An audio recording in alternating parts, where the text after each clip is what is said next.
Olá, estou retornando aqui para mais um vídeo da série Live Estar Junto Virtual, onde vou desenvolver algumas ideias complementares a um vídeo anterior que eu fiz sobre o ensino superior e os desafios da educação digital, pensando aí num framework para ações emergenciais de instituições federais de ensino superior que estão aí diante da situação de sair do dilema, né, de continuar ou não com o calendário acadêmico e não conseguindo continuar com o calendário acadêmico em função de uma série de dificuldades, como se poderia, né, se desenhar aí algumas soluções para não prejudicar uma parte dos alunos, não prejudicar os alunos de forma geral, permitir que as atividades acadêmicas continuem, não em normalidade, mas talvez num regime diferenciado, né?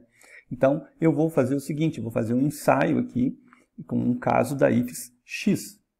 E, claro, simulando isso com base em conhecimento do que está sendo vivenciado por algumas universidades. Aqui o que eu queria colocar, inicialmente, dentro daquela minha ideia, né, da transição de uma educação pré-digital para uma educação digital, qual é o contexto que nós vamos trabalhar aqui, né? O contexto de muitas universidades e instituições federais de ensino superior que estão vivenciando a situação da pandemia, a crise da pandemia coronavírus, com a exigência, a necessidade de um isolamento social. Ok? A gente sabe que, nesse contexto, já há mais ou menos um mês, houve autorização do MEC para que fizesse uso de tecnologias de informação e comunicação para a oferta de unidades curriculares no formato não presencial ou de forma remota. E também houve a dispensa dessas instituições de cumprirem o mínimo de dias letivos, né, do seu calendário, que me parece são 200 dias. Particularmente na universidade que eu trabalho, por exemplo, que não é o caso específico aqui, mas eu tenho conhecimento, claro, convivo aqui dentro, a gente sabe que houve aí a tentativa realmente de fazer uma oferta não presencial, houve a suspensão de atividades acadêmicas presenciais, mas houve a tentativa de oferta de disciplinas, unidades curriculares de forma não presencial. Vários aspectos problemáticos foram levantados, eu não vou entrar em detalhes, mas um aspecto fundamental é a falta de infraestrutura tecnológica e educacional para fazer essa oferta.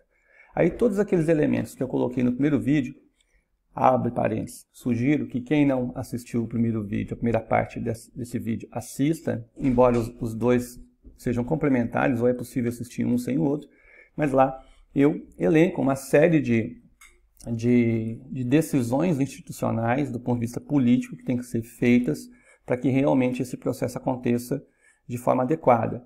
A falta de infraestrutura tecnológica e educacional, ela é um reflexo de uma instituição que não pensou isso, né? Não vem discutindo, não se aprofundou nessas questões que eu coloquei no primeiro vídeo, e aí realmente do dia para a noite tentar implementar um processo de transição, né, entre educação pré-digital para educação digital realmente seria problemático. Aí tem várias questões de fundo, por exemplo, que vai além disso, sobre qual que é, né, a infraestrutura doméstica que professores e alunos têm para fazer isso remotamente em casa. Qual que é a estrutura de orientação pedagógica, de orientação acadêmica que os alunos que estão seguindo e desenvolvendo atividades não presenciais estão recebendo da universidade, sendo que alguns não têm acesso à internet, não têm recursos computacionais, e até do ponto de vista psicológico, do dia para a noite você fazer com que o aluno saia de uma cultura de estudo, de uma prática, de um cotidiano,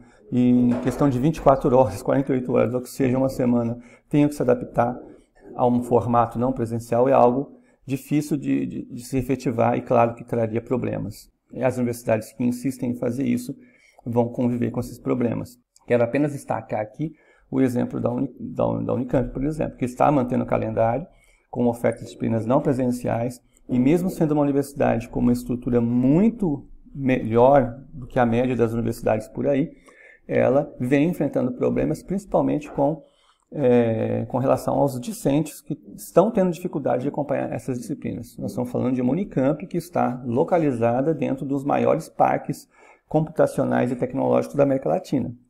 Fechando esse parênteses, então fica aí essa questão problemática e, consequentemente, no caso, por exemplo, da Unifal, onde eu trabalho, houve a decisão pelo Conselho Superior de suspender as ofertas de disciplinas em formato não presencial e o próprio calendário acadêmico.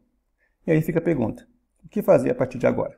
Bom, eu trago aqui uma proposta, um ensaio, não só para a universidade onde eu trabalho, mas outras, inclusive espero poder receber algum feedback de quem está assistindo o vídeo para polemizar, discutir, criticar, propor uma reformulação dessa proposta.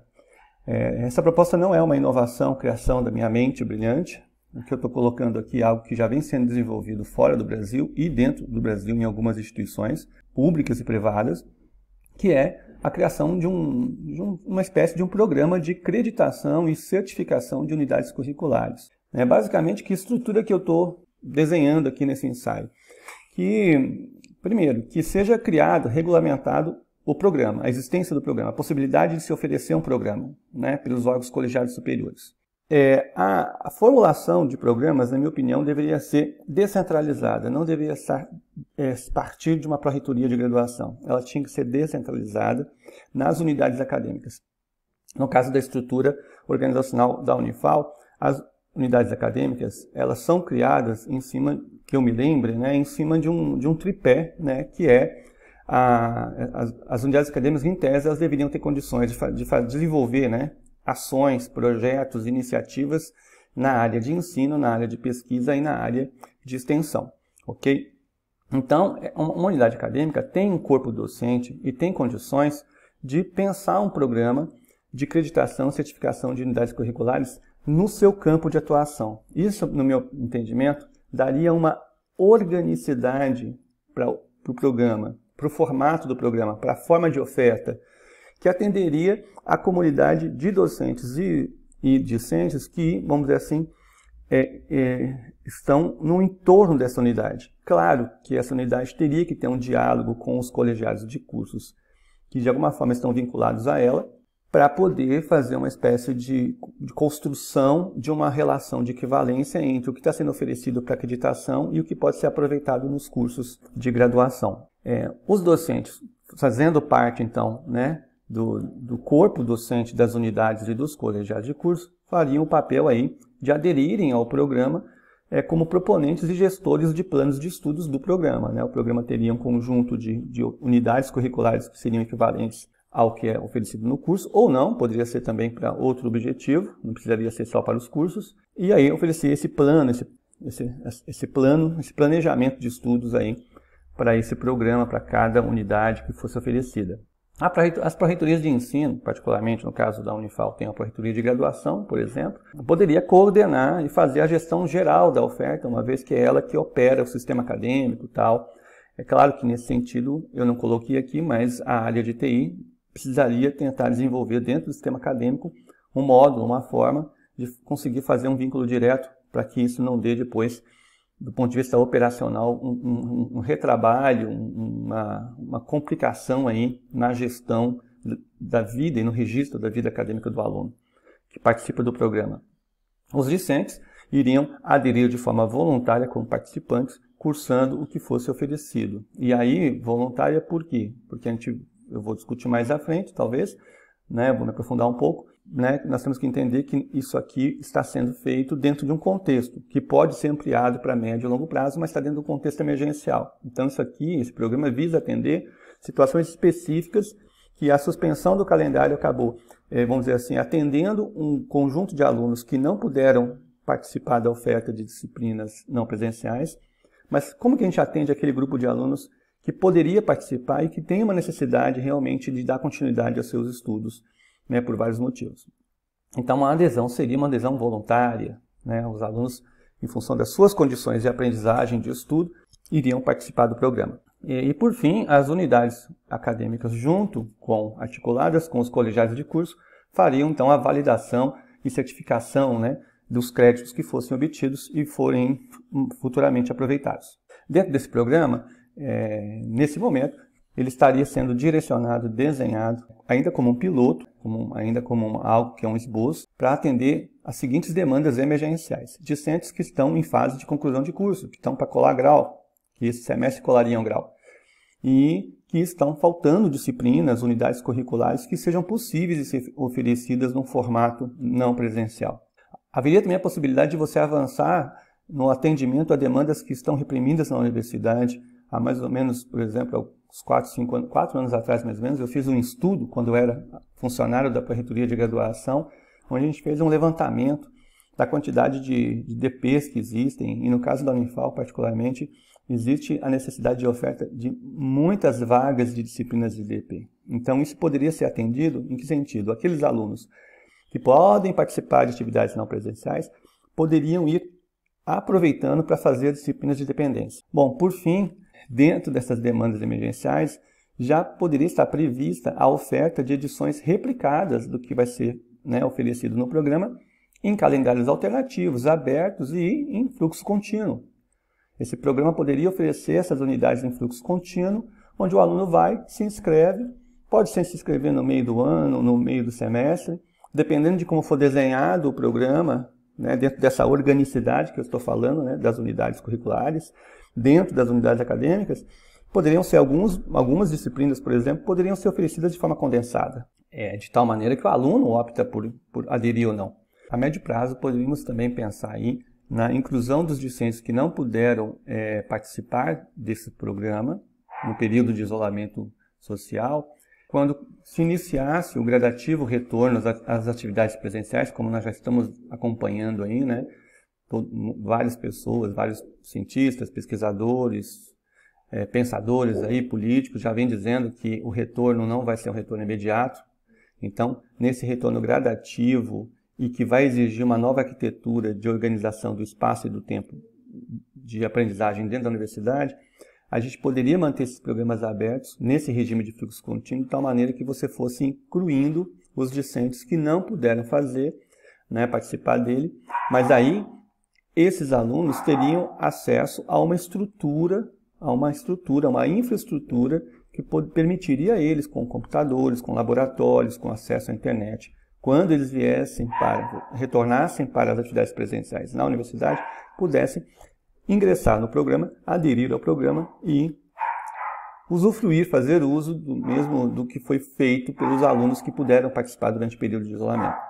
Uma outra demanda que esse programa poderia atender, como consequência, seria a liberação de horários de calendário acadêmico regular, quando ele fosse reativado, para o desenvolvimento de atividades de disciplinas práticas ou aquelas que não foram oferecidas dentro do programa.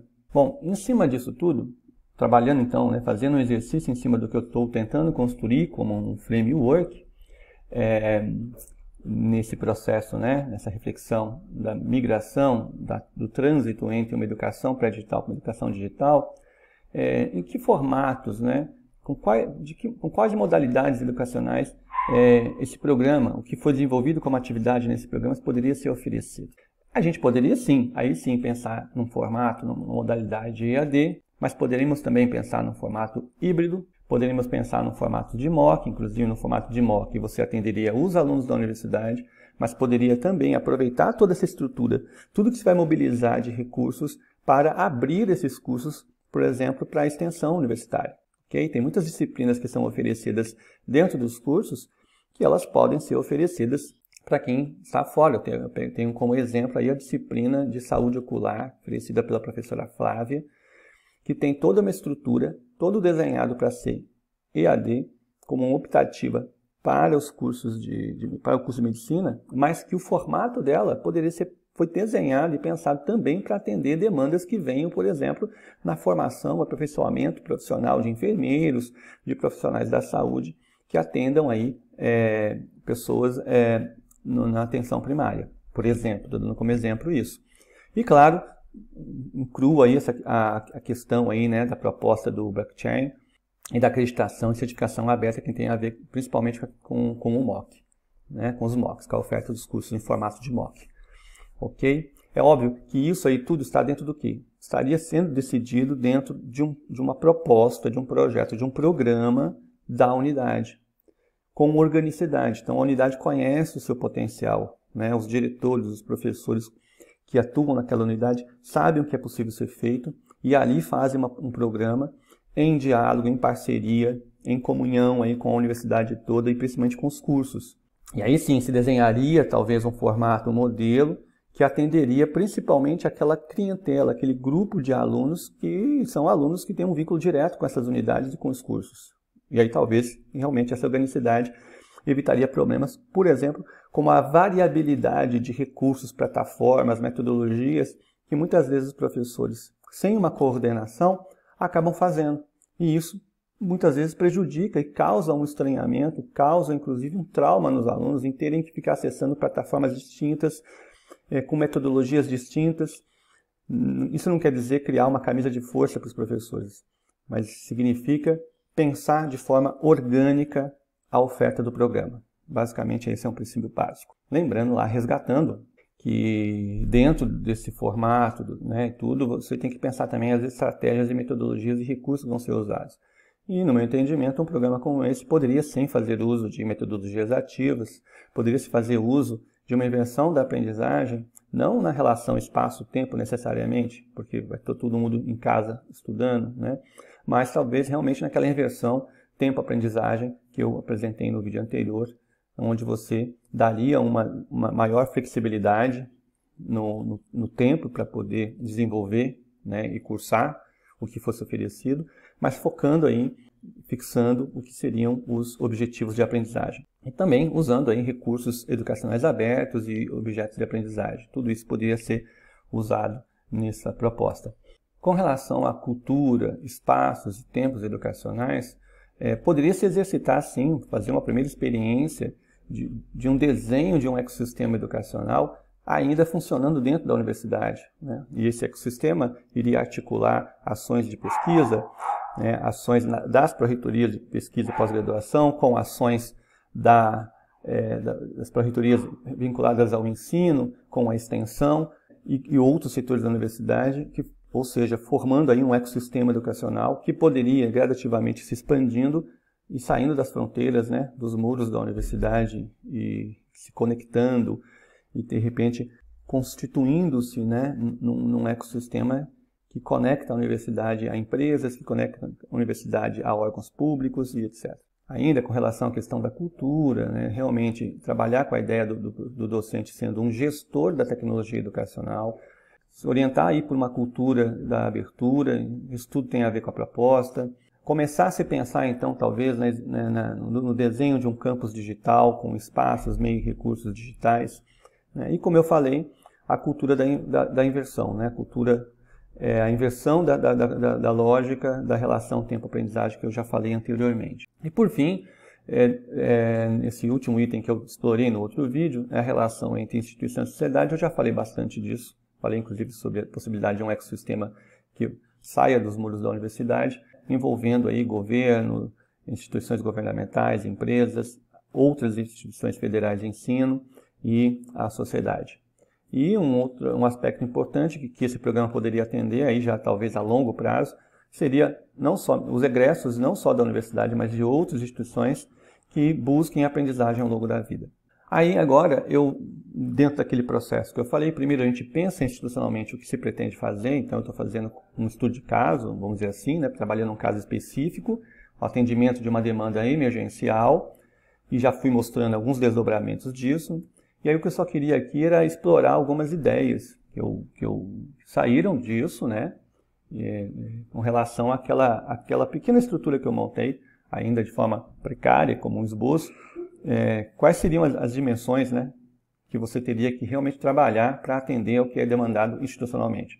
No primeiro momento, nós temos que pensar na infraestrutura tecnológica. Eu não vou aqui desenvolver tudo isso, mas existem algumas questões que são realmente infraestruturais mesmo, muito técnicas, mas tem dois aspectos, por exemplo, da infraestrutura tecnológica que eu acho interessante falar aqui, que é a criação de quiosques, ilhas de aprendizagem digital, equipados com recursos e conexão para o uso livre dos alunos e docentes. A Unifal, por exemplo, no campus sede, ela tem algo semelhante a isso, mas não estruturado como eu estou aqui imaginando. Mas ela tem ali, né, no prédio V, no hall do prédio V, 4 ou 5 computadores instalados que funcionam como uma ilha, né? Poderia se pensar isso, não precisaria ser espaços grandes, porque com o retorno do isolamento social nós vamos ter que pensar então em forma de organizar a arquitetura né, os espaços físicos da universidade, dos campos universitários, para não ter aglomerações. Então seria interessante que essas ilhas tivessem poucos computadores. De repente, modelar essas ilhas, esses quiosques, para que eles tenham poucos computadores, mas com uma estrutura padronizada que facilita a manutenção, reparo e troca de equipamentos, por exemplo, né? Outra questão que eu acho que talvez seja importante se pensar, e isso eu já venho discutindo há muito tempo, eu nunca consegui construir realmente um conceito, uma ideia sobre isso, mas hoje eu acho que a ideia da educação digital está me ajudando nisso, a romper aquela ideia de que toda relação de uso de tecnologia está totalmente associada com a educação à distância. Não, nós estamos discutindo algo muito maior, um fenômeno muito maior. Então, talvez começasse a pensar na criação de um núcleo de tecnologia educacional para o ensino e aprendizagem digital. E aí, esse núcleo teria várias linhas de trabalho, né, eixos de trabalho, mas ele teria, com certeza, dentro dele uma estrutura para a oferta de equipamentos como tablets ou notebooks de baixo custo para você poder oferecer como empréstimo para discentes que não têm acesso a esses equipamentos, que possam usar em casa, por exemplo.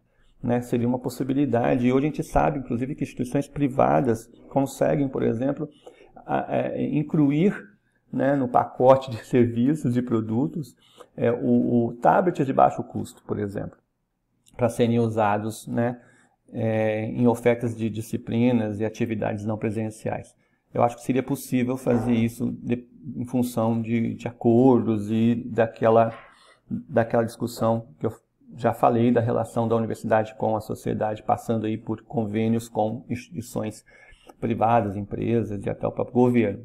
Equipe técnica na área de tecnologia digital, de informação e comunicação, existe uma série de aspectos estratégicos para que tudo isso possa ser feito, que exige, sim, ou lotada, ou organizada dentro de um núcleo de tecnologia e informação, ou de forma autônoma, funcionando dentro de um núcleo de tecnologia educacional. É necessário, eu não diria uma equipe, a gente sabe que existe uma limitação de pessoal, de técnicos, mas é necessário ter essa, se não for um núcleo específico, mas pelo menos um setor dentro, ou do núcleo de tecnologia de informação, ou dentro do núcleo de tecnologia educacional, pessoas dedicadas a desenvolver uma série de ações que atendam demandas específicas e que são pessoas que estão sintonizadas com essas demandas que são educacionais. Não pode se pensar o trabalho dessa equipe, esse tipo de trabalho técnico, de forma fria, né? De forma dura, como tecnologia por tecnologia. É necessário um diálogo, um trânsito de fronteira entre a tecnologia e o campo educacional, para que esses técnicos possam pensar e atender às demandas específicas do campo educacional para o desenvolvimento de uma educação digital. Então, eu só queria destacar isso, mas também não vou gastar um tempo com essa discussão.